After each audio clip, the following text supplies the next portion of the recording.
is something that you practice, right? Not achieve, right? So in a sense where we're always trying to just be perfect, we're always trying to just get to that end result, we're always trying to, get to that finish line, right? So well-being isn't a finish line. Well-being is an ongoing process, right? So we got to take consideration that like peace of mind, we can't put a value on it, but we got to be able to take consideration that overall, like our wellness, we got to be able to make that a priority, but understand that anything good takes time, and that is a process, right? So our well-being is a process, right? So the more time we're more intentional with our time, and more time we're able to give ourselves that mindfulness, beneficial things are going to happen for our wellness, right? So I really want to take consideration that we don't always have to figure everything out, but we got to be able to be more intentional, to be able to have that alignment and that balance, right? So let me be able to give you some more understanding in the sense where we're able to have some reducing of that shame, right? So many people treat well-being like it's a goal to reach or a state that we're able to maintain perfectly, right? The pressure is always to arrive at that place where we're all able to feel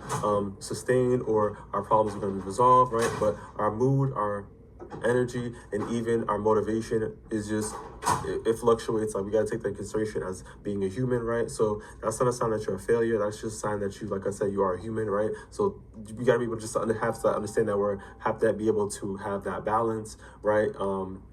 And that self-awareness for us to have that well-being, right?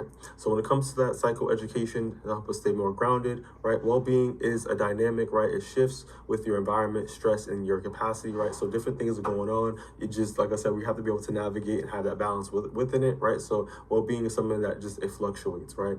So the brain and the body are consistently adjusting, not stabilizing permanently, right? So it's maneuvering, right?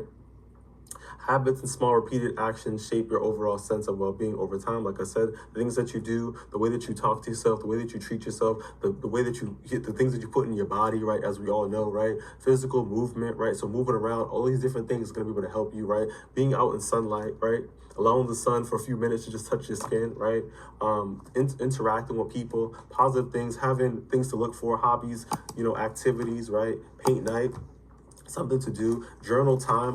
You feel me? Putting your lungs again, walking on the beach, like finding different things that you like to do that give you actual pleasure. It's gonna help you increase your mood in a positive way. So if you know better, you're gonna be what? You're able to do better. So try your best to do more positive things. But we also gotta take into consideration, like I said, we have to have balance because we're living real lives. We have work, we have other responsibilities, we have kids or whatever that your situation may be for you, right? So you gotta be able to take into consideration that your well-being may fluctuate, but you got to understand that you just got to have a balance because it's not a permanent state that you have to be in. So like I said, it's not about being perfect. It's about having the effort and having that consistency to be able to help you with that well-being practice, right?